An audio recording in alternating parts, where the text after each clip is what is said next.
Avete torto, che fine astuto.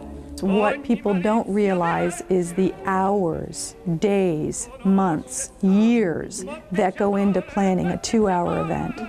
It is enormous. And it's stunning because those processes don't take a bow. The people on the stage do, and they should because they're the artists, but at the end of the day, the enormous amount of work that goes into making something like this happen it's awesome. Well, it was founded 3 years ago, and it was based on the idea that Savannah was a wonderful city that did not have an operatic component. And so we saw this exquisite opportunity to fill a need and to create a new community of opera in a time when opera, as we know, is not a dying art, but it's going through its struggles. So what a great synergy to be able to actually grow something at a time when things are downsizing. Puccini wrote a triptych, and we are doing 2 of those, the comedy and the tragedy. Of course, we're going to start you out by crying, and then in the intermission you can dry your tears and then come back and laugh your way, you know, through the theater and home again.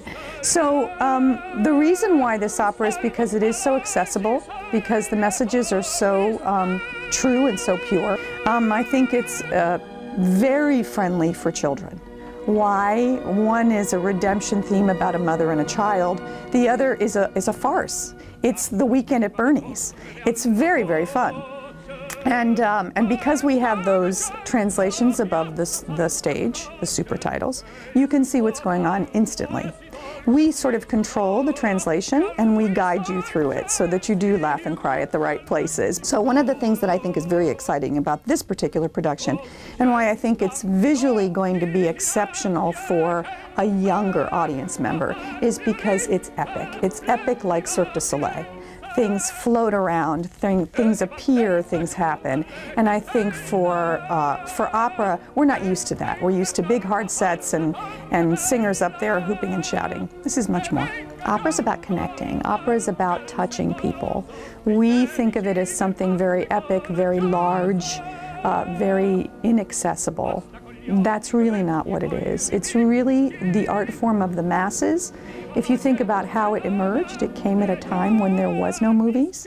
This was your Birdman. This was your Schindler's List. It really was the theater of its time. And Puccini is known for Madame Butterfly and La Bohème, and if you love those things just in concept from even the movies that you've seen like Moonstruck, you're going to love these 2 operas. So it's a great first dip.